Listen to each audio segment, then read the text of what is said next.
Coming up on FSU Headlines. A Florida State University scientist circles the globe seeking clues to climate change. An FSU professor sparks a global peace movement through music. And it's another banner year for baseball as Florida State returns to the College World Series. Stay tuned for these stories and much, much more. FSU Headlines starts now. Hello and welcome to another edition of FSU Headlines. I'm Dennis Schnitker coming to you from the beautiful campus of Florida State University. Lots of FSU news to catch you up on, including Florida State baseball's return to the College World Series and a win for the ages at the U.S. Open by a former Seminole golfer. But first, a Florida State University researcher is traveling the earth to literally uncover clues to the mystery of global warming. FSU Headlines reporter Mark Vaughn caught up with globe-trotting professor Rob Spencer recently to discuss Spencer's latest research on tiny bugs that may play a big role in climate change. My research really focuses on how the contemporary carbon cycle is changing, and so a lot of it focuses on human impacts on the carbon cycle, and a lot of it focuses on climate change impacts on the carbon cycle. Florida State University Assistant Professor of Earth, Ocean, and Atmospheric Science, Robert Spencer, is constantly in search of new understandings about our planet, and more specifically about the impacts of permafrost on the carbon cycle. And to look at that, we use riverine systems predominantly, kind of as the same way a doctor takes a sample of your blood and says something about your health.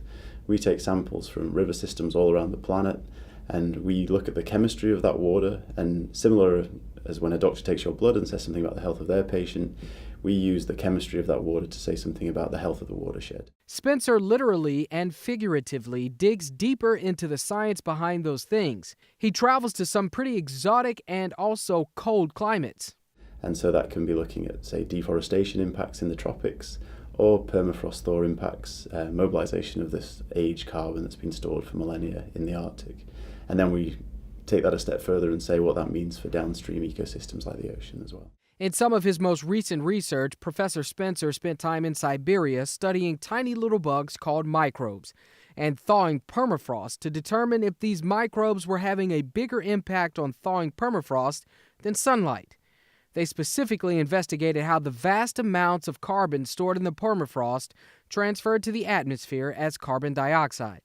What he found was fascinating and tells the complexities of exactly how permafrost thaws in the Earth's most northern regions and is cycling back into the atmosphere as carbon dioxide, further fueling climate change. There's a lot of ice frozen in there, and so when it thaws, kind of like if you get lasagna or something out of the freezer, you leave it on the countertop for a day, you'll see some water come out of it, which is kind of carrying organic material and nutrients, and we're interested in how much is sort of thawing and the fate of that material as it mobilizes. Spencer, along with Aaron Stubbins from the University of Georgia, explains that bacteria or microbes were the dominant consumer of this carbon. They are eating that carbon that thaws from the permafrost and sending it back into the atmosphere as carbon dioxide. And this is in contrast to sunlight, which could also break down the carbon and turn it into carbon dioxide. In their study, the researchers found that sunlight converted little, if any, permafrost. And so it's important because we sort of ruled out an increasing role for photochemistry in the Arctic. So in some ways it's good news, but we know that microbes are happy to chew on it, and so they become the dominant player here. For FSU Headlines, I'm Mark Vaughn. Thank you, Mark. Professor Spencer's work was published in the Journal of Geophysical Research, Biogeosciences. Demand for solar power is on the rise as countries around the globe look for renewable energy sources. Now, a Florida State University chemist and his team may have dramatically increased solar cell efficiency. From better solar panels on buildings and farms to wearable tech and everything in between is where Florida State University Assistant Professor of Chemistry Ken Hansen is making an impact. Hansen and his graduate students have essentially built a better solar cell. That's the electrical devices that make up solar panels. Hansen's work increases solar cells' ability to absorb low light energy and convert it to electricity, making the cells 10% more efficient than current solar cells. So we've shown that we can do this under sunlight. And so, for example, typically to do an upconversion process, you'd use a laser or like a magnifying glass to intensify sun. But that's not very practical for commercial applications. And so the idea is get this upconversion process to be efficient under just sunlight. And so that's what we've demonstrated fairly recently, is that we can do it under ambient sunlight, just outside normal sunlight without any amplification or magnification. A Florida State University professor is on a mission to recover long-lost religious hymns composed hundreds of years ago by Native Americans and the Christian missionaries living among them. We caught up with Professor of Musicology Sarah Irely to discuss the project. You know, views of Bethlehem and views of that mission. I'm currently involved in a couple of different research projects which involve the relationship between European and Native American Christians in the frontier world of 18th century Pennsylvania, New York, and Connecticut. And the ACLS grant is one of those projects. It involves taking manuscripts of hymns in the Mohican language, which were written by Native American Christians of Mohican background and German missionaries of the Moravian Church to help foster religious life in mission communities along the frontier. What I particularly look at is the sounded relationships between people, because in this type of dense forest atmosphere, sight is not as useful as sound. And so it's the sound of singing that really makes a difference in the way that people relate to each other. Rachel Wheeler, a religious historian at the Indiana University, Purdue University, Indianapolis, and I have been working for the past 3 years with the Mohican hymn manuscripts. So by combining our two areas of expertise, we've been able to take these hymn manuscripts and put the music back to them, therefore they can now be sung and sounded. The very interesting thing about this project is the hymns were collaboratively created in the 18th century, and today it takes a collaboration to bring them back. And that collaboration extends to working with a composer who lives on the Stockbridge-Muncie Reservation in Wisconsin. This project will result in a series of recordings both here at FSU and on the reservation at the Church of the Wilderness.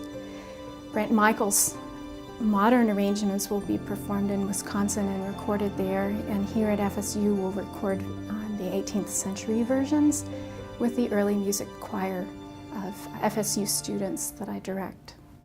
Professor Irely earned a prestigious fellowship from the American Council of Learned Societies for her efforts to revive those 18th century Native American hymns. Well, still to come on FSU Headlines, the class of 2017 makes its way through boot camp. Business boot camp. They've given us a lot of tools as far as marketing, branding, strategizing your business, organizing your business. Florida State University's Entrepreneurship Boot Camp for Veterans with Disabilities, when FSU Headlines continues in a moment. Florida State gives you the opportunity to do anything you want to do. I am so grateful to be able to work with some of the best professors in the world. I will always be a Seminole. This is home. Florida State made me feel special, and that's the most I could have asked for from a university. Honestly, I wouldn't be the person I am today, and I wouldn't be the student I am today without Florida State.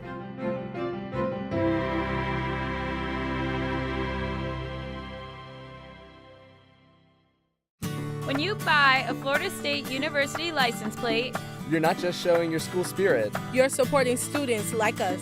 In the lab, in the classroom, and in the library. Putting this tag on your vehicle helps Florida State students achieve their dreams. So show your pride. Purchase an FSU license plate today.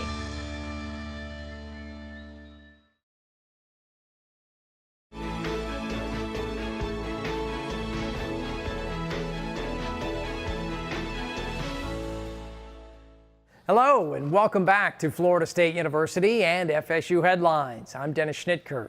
19 disabled military veterans from around the country recently made their way to Tallahassee for a 9-day intensive boot camp. But this time, it was all about developing skills to start or improve their own businesses. As FSU Headlines reporter Nora Garcia tells us, these veterans enjoy a world-class crash course in business to help them succeed in the world of entrepreneurship. I sat right there 7 years ago. In this boot camp, uniforms are replaced with suits and ties, and the training sessions are about business strategies rather than military strategies. So we bring together veterans once a year to the different schools that are in the consortium, and they participate in world-class training. They have everything from accounting to marketing to just kind of guest entrepreneurs that show them the path. 19 men and women from across the country converge on Florida State University for the annual Entrepreneurship Boot Camp for Veterans with Disabilities program. At the end of it, they kind of come away with a feeling of, of confidence and the ability to start a small business or grow an existing small Peter business. Drucker goes on to say, if you get marketing right, then there is no selling. Jonathan Yeoman is a Marine Corps veteran and one of this year's participants.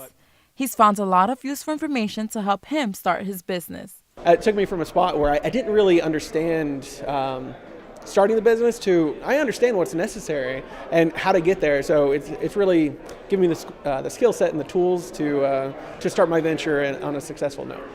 Cassandra Flanagan. Cassandra Flanagan plans to take what she's learned and turn it into opportunities for others as well. I was able to learn from my peers and colleagues. I was able to learn from the outstanding speakers that they've presented before us. They've given us a lot of tools as far as marketing, branding, strategizing your business, organizing your business.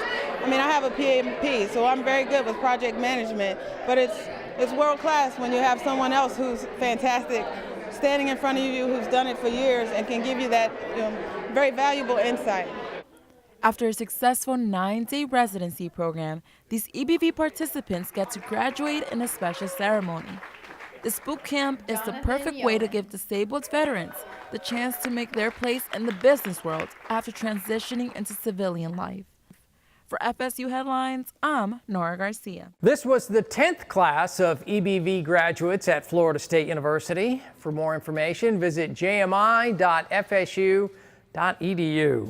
In our next headline, it's time to talk about the Atlantic hurricane season. It's already been a somewhat active start in the first month or so. When the calendar turns to June 1st, those of us in the southeast United States know that means it's officially hurricane season. And it also means we should be weather aware and prepared for whatever the season may hold.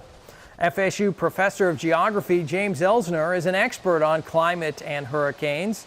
Elsner's research covers a wide range of weather and climate events.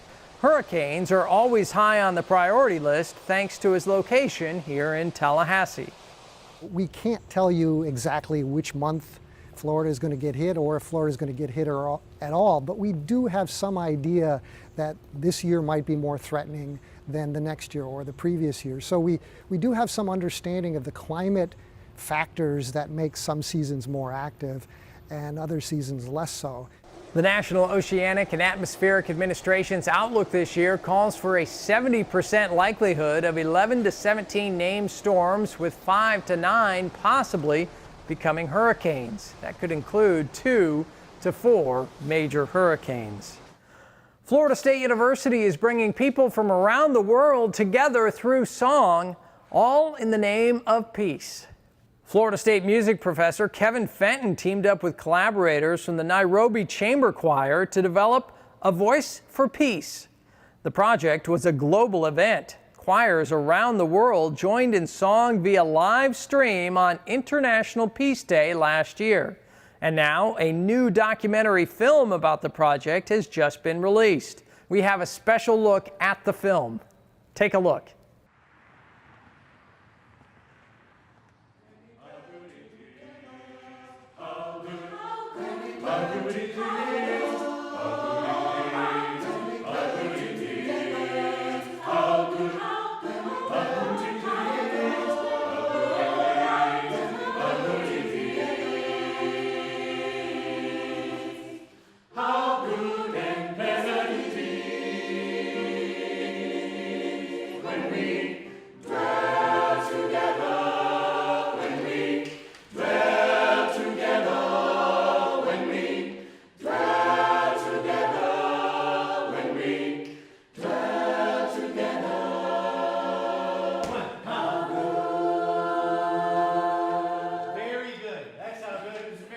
Very rarely do we as choral directors have an opportunity to listen to your own choir working with another choral director. It needs to be like, I understand the spirit. And I'm trying to communicate because I'm trying to reach into the publisher. It's just a little bit. We met the Nairobi Chamber Chorus at their rehearsal, and again, Kevin, Dr. Fenton, ran the rehearsal, which was a real good experience for me. About 4 years ago, I came to a rehearsal. My wife and I were celebrating our 25th anniversary, and we celebrated it here in Kenya. You were working on all-American music, which was hilarious. You were doing the song, I Like to Live in America. You rehearsed that. Made me laugh because I came here to hear Kenyan music the whole time you rehearsed all U.S. music. It was very funny. And then at the end of the rehearsal, you did Wana Baraka for me, and then you also did Ukatula, and it was just really a special thing. You know, I get emotional thinking about this because when I was talking to Ken about it, all of the events of my past 4 years that have been really significant wouldn't have happened. And you have been the center of many of those events. So I have a great compassion for who you are and what you do, and I genuinely appreciate it. There's my story. The music that the first time I experienced Ukatula was with the Nairobi Chamber Choir, and I didn't really understand anything about violence. When we brought festival singers over here, Kenya was going through they had a lot of violence on the coast, and so every day we were reading a new thing that was making us sad for Kenya. The U.S. Embassy in Kenya decided to support it themselves, and so they put the bulk of the money towards the documentary. And for them, the documentary was a way for them to respond to what's going on in Kenya right now, which is the election. And the election happens in August. And the past elections there's been a lot of violence surrounding those elections. And the ambassador to the U.S. ambassador to Kenya talked in the documentary about the fact that, you know, music is a way that, first of all, it's something that Kenyans do. And so perhaps through music we can get the dialogue to be about peace, and we can keep we can kind of temper the events that lead up to election and then also that follow election. And so that's been one of the wonderful things that I've observed. It wasn't my goal, the documentary. I just want as many people to be involved in A Voice for Peace as possible and to spread the word. And the documentary kind of happened around me as I was doing that. Amazing. The film itself is an official selection for the Madrid International Film Festival, and FSU graduate and director Bud Simpson has been nominated for Best Director at the festival as well. You can view the film by visiting our story on news.fsu.edu. Well, coming up next, Seminole baseball makes a long-awaited return to the College World Series.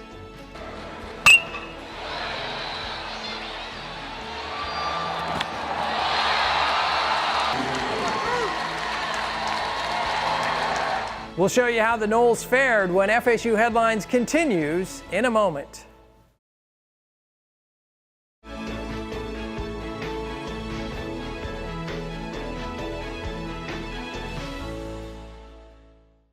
Welcome back to FSU Headlines. I'm Dennis Schnitker. It's been 5 years since the Florida State University baseball team made it past the super regional stage of the NCAA tournament. But this year, the Seminoles did that in emphatic fashion at home, punching their ticket to Omaha. FSU Headlines reporter Mark Vaughn joins us now to break down the trip and tell us how the Noles fared in the College World Series. Mark? Thanks, Dennis. Well, it was definitely a year to remember in 2017 for the baseball team as they made another trip back to Omaha for the College World Series. The road to Omaha was paved with some exciting postseason play, but once in Nebraska, the Seminoles would meet one of the best squads in the country in its opening game. FSU versus LSU in the first game, and the Noles looked good through 8 innings. A pair of unearned runs in the 8th inning, though, led LSU to a come-from-behind win over Florida State, while each of FSU's top 7 hitters had at least 1 hit, led by Dylan Busby's 2 hits and Taylor Walls' 3 runs scored. Tyler Holden, though, earned a tough loss on the mound after FSU committed several fielding errors that helped hand LSU a 5-4 victory to kick things off in Omaha. But the Noles did bounce back, though, in Game 2 against Cal State Fullerton with their backs against the wall. This one, another classic in Omaha for the Noles. Florida State outlasted Cal State Fullerton 6-4. Drew Mendoza hit a home run to lead off the 6th inning, and 3 FSU relievers combined to allow just 1 hit, 1 walk, and no runs over the final 3 innings to get the win in the elimination game and keep hope alive for Coach Mike Martin and crew. But in a rematch with LSU just a couple of days later, again, it would be the Tigers that get the better of the matchup. Florida State saw its 2017 season come to an end with a 7-4 loss to the number 3 LSU Tigers in the College World Series at the Ameritrade Park. The Seminoles hit 3 solo home runs, including back-to-back shots in the bottom of the 9th inning, but it wasn't enough as LSU used 5 runs in the 2nd inning to knock off FSU for the 2nd time in 5 days. The magic finally ran out in Omaha and during the postseason for the Noles, who end the year with an ACC tournament title and a 46-23 record. Okay, moving over to golf, and what a summer it's been for former Florida State golf players. Top of the list, we have former Seminole golfer Brooks Koepka, who won what is considered the most difficult major in epic fashion, shooting a 16 under for what is tied for the lowest score at par at a U.S. Open ever. His impressive score is only matched by Rory McIlroy's signature 16 under performance at Congressional Country Club in Maryland back in 2011. Koepka played for the Noles from 2008 to 2012 and was a 2-time All-American, and he showed just why he was such a great college player and has developed into a top 10 professional now on the PGA Tour. In the final round of the biggest win of his life, he shot an impressive 5 under 67 to claim the U.S. Open title. A couple of other standout Seminoles are having a great summer to remember as well on the links. Rising redshirt senior golfer Harry Ellis won the amateur championship held at Royal St. George's Golf Club in England in comeback fashion in a sudden death.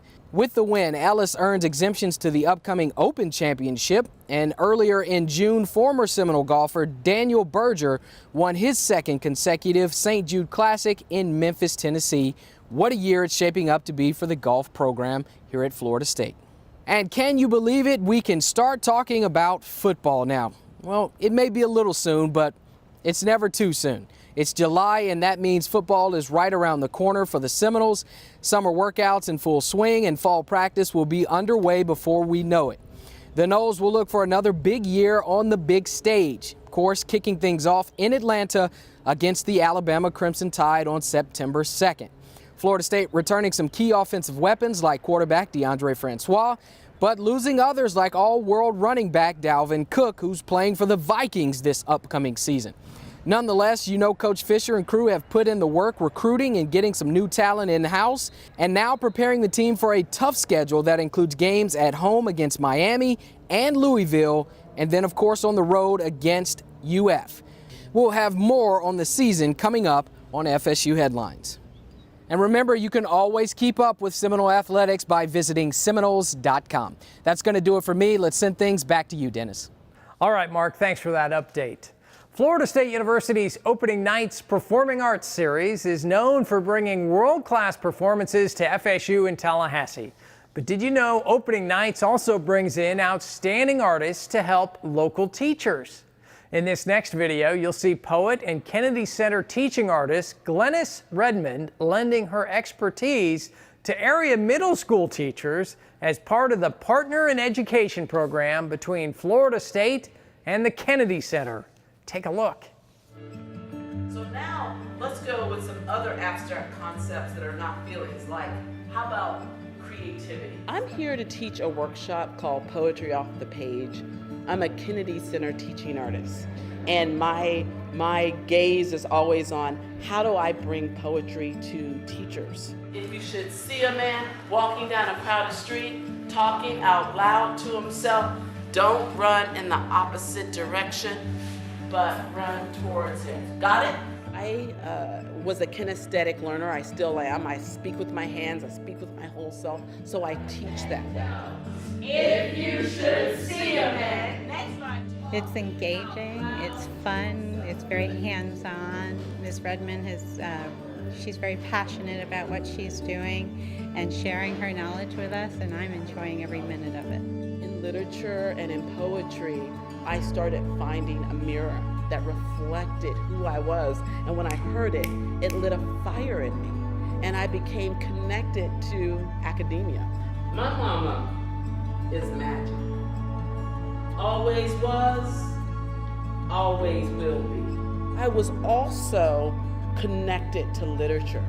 And so I said, if it saved me, if it taught me tools and, a skill to communicate, then what can it do for others? To that line. So the first line is The Truth by Ted Jones. Really nice. You guys sound really great. So there's very little opportunity to bring creativity in the classroom given our curriculum, and it's a unique opportunity and a chance to learn how to infuse poetry into my classroom. Talking. So what can we do for talking? You use your hands. So how? If you want to go fast, go alone. If you want to go further, go together. And that's what these techniques help us do. Go far. That's going to do it for this edition of FSU Headlines, but you can see more news from Florida State University anytime at news.fsu.edu. It's the official news website of Florida State University. For everyone here at Florida State University, I'm Dennis Schnitker. Thanks for joining us. We'll see you next time.